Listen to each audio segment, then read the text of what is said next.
Distinguished guests, ladies and gentlemen, it is a great pleasure for me on behalf of the European Movement International to welcome you all here this afternoon, and in particular, of course, to thank the wonderful representation here of the Free State of Bavaria for their hospitality, not for the first time, I might say, for the European movement, and we deeply appreciate your willing and regular cooperation.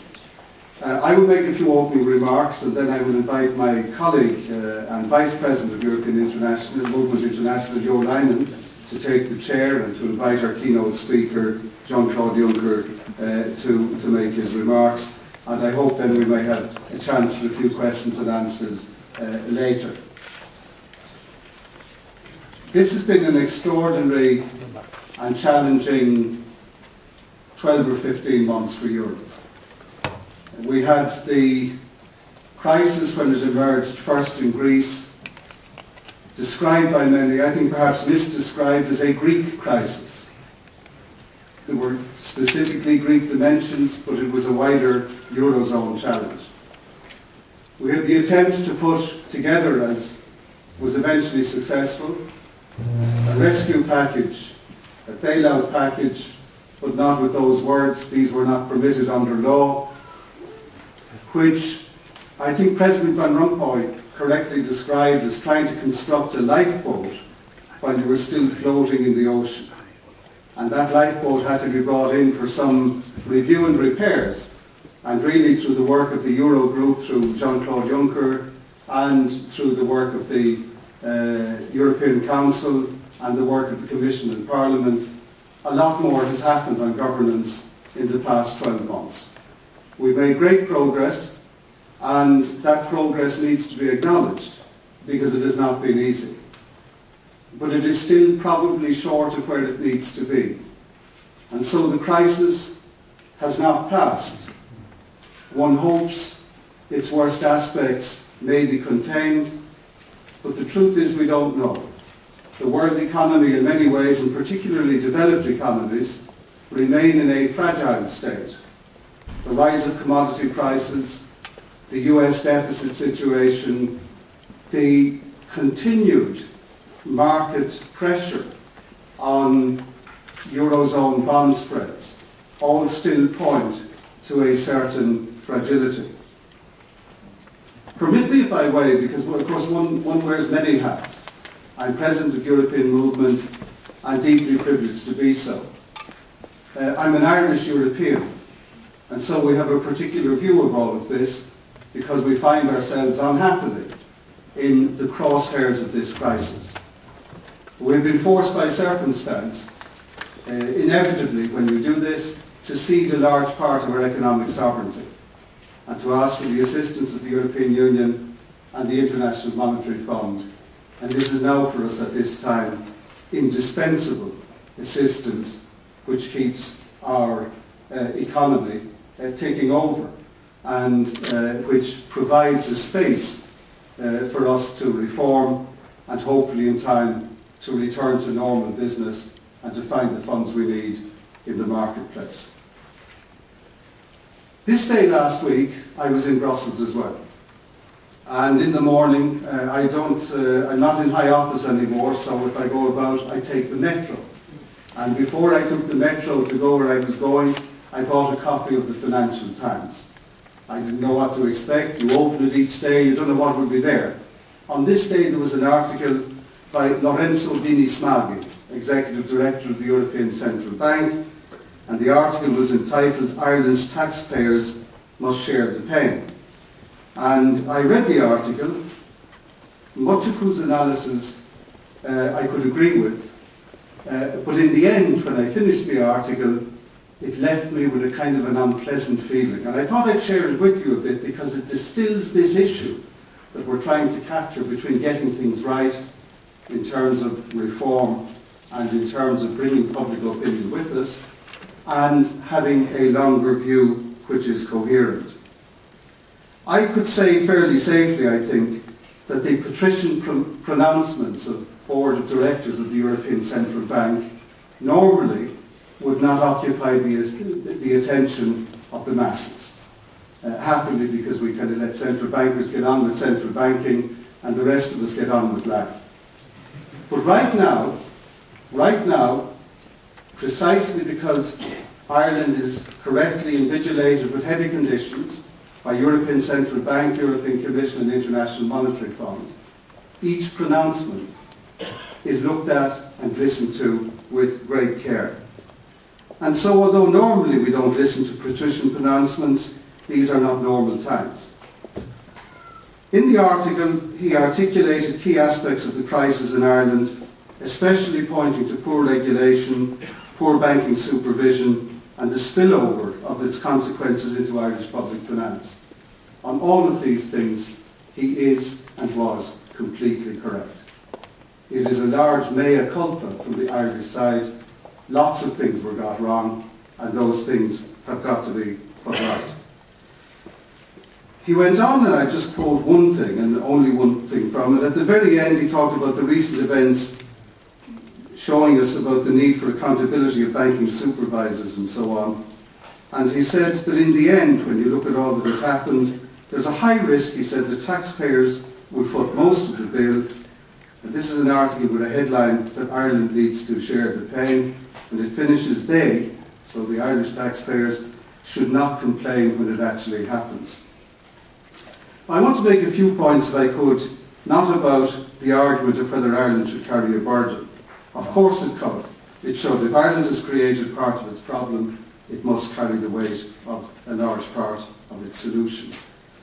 But when we speak of people in third-person terms, they and them, it's already not European, because we and us is European, both when we're up and when we're down.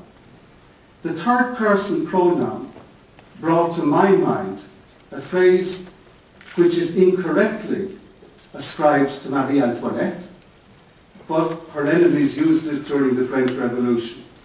When the masses ran out of bread, it was alleged that she had said, then let them eat cake. And this phrase about them is the language we speak of subjects.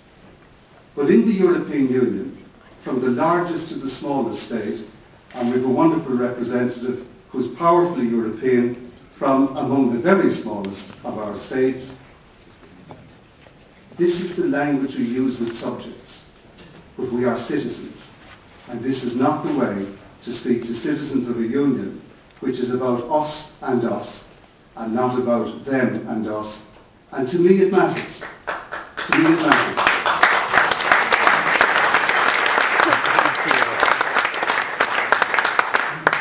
Let me just say to you then briefly about the Irish shouldering a burden so that there's no misunderstanding. Irish citizens who made bad borrowing decisions as householders carry the moral hazard of what they did. There is no householder citizen bailout in Ireland or elsewhere.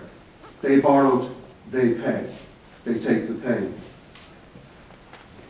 Irish citizens as taxpayers, we have a huge budget deficit, partly because we had all this inflated income from property. It became public expenditure through bad public policy. Now there's a big gap. You may not know, but let me tell you, that since 2008, already we have made in our economy adjustments of rising tax and cutting spending equivalent to 14% of our GDP, and are committed in the coming period to add 6% more.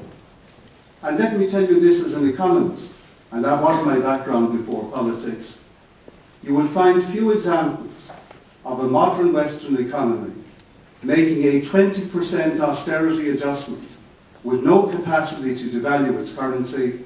Ireland is a new global monetary experiment, and we are in the front line as Irish citizens as it works through. And do you know, we've had no riots, no general strikes, we've had forbearance and an understanding in mature terms that those who make mistakes are those who must pay. And this is happening with great difficulty in politics and economy and social policy, but it's there. To this we can add the so-called dissuasive interest rates. We don't need to be persuaded we've got a problem or even persuaded that we must find a solution. but we pay a bit extra, a lot less than the market would charge, but a good bit more than the borrowing states have to pay to dissuade us from what I don't know. And I would appeal for the solidarity to recognise that each euro extra that we pay in dissuasive interest rate is €1 extra of austerity in an economy where 1/5 of it is already disappearing to austerity budgeting and which has met, as I said, with broad public forbearance. And then let me add to this something that didn't feature so much in the Bini Smagi argument of last week. That Ireland also is getting its money from EU IMF and transferring some of it into recapitalising its banks and into avoiding any cost implication for the bondholders who loaned the Irish banks privately money in the good days. This money was not loaned to the state. It was not loaned to the taxpayer. It was private money based on private prudential decisions. And the article of last week was silent on the moral hazard of those who provided the bonds. And so I have a problem about someone who flies over and surveys our terrain with an eagle eye for one side and a blind eye for the other side. And this is not the way to have an honest dialogue with ourselves. In fact, the moral hazard that the Irish have undertaken is the following. We have socialised the bondholder debt of the banks. Its amount is 70 billion euros. Let me tell you how big that is relative to our small size. This amount of money makes us, with South Korea, the first or second, relative to size, most expensive bank bailout in global monetary history. Let me give you another measure. Ireland is a member of the European Union or European Economic Community since January 1973. We've been the beneficiary of a flow of funds on agriculture, structural funds and cohesion funds. This amount of money is larger than the sum of all the funds ever transferred and radically larger than the net funds transferred. So we understand about carrying the burden. And all I make is a general point when we come to the we and not the us and them. That if we're thinking about what is the transfer union, so popular in the popular press in some states, let's get down and follow the flow. Where does the money go? We borrow in Ireland at dissuasive interest rates. We recapitalise our banks to avoid any issue for the bondholders in the issuing country. Where are those countries? Three mainly: Germany, France and the United Kingdom. And so what we've got in effect is no need to tell the Irish that they need to carry the pain. What we'd like someone to listen to is to see if they might help us to carry some of that burden. And in that context, and I want to close on this before I invite our keynote speaker, not to finish on a down note, I want to tell you that the Irish Republic, notwithstanding the state we are in, is a proud nation, and we will repay what we owe. We are not free riders, and we are not looking for something for nothing. I want to tell you in terms of our advantages, that in the EU 27, we have the youngest population of the 27, with 35% of our people aged under 25.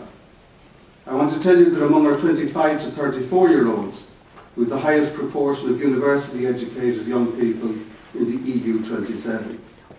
I want to tell you that last year, with some improvements in our competitiveness, our export sector beat its peak performance pre-crisis by 7 percentage points for goods and for services, for modern and for traditional sectors. I want to tell you last year that for the first time since 2003, our balance of international payments was in surplus. As a society internationally, we were producing more than we were consuming, and these all distinguish our capacity to work our way through this. But in the end, the circumstances we share collectively remain fragile, and we have to be intellectually and politically honest about it, from whichever point we come and from whichever state we come. In the end, what we have started together in the euro and where we brought it through the governance initiatives is a significant step forward, but still only a step on the road. And it's a great pleasure for me in that context to turn to our distinguished guest, Jean-Claude Juncker. This is a man who comes, as I said, from one of the smallest member states, but whose Europeanness knows no frontier. He is one of the few significant European leaders who has taken the political risk to suggest some of the potentially viable long-term solutions. So far, he hasn't found the consensus, but I know he's a dogged kind of man, so we rely on his doggedness some way to keep going. And who we need, what we need in terms of that vision, is people who can look longer than between now and 2013, who can see how between our public opinion's anxiety about bailouts on one side and fears about default on the other, that we can find a way together to work through these things.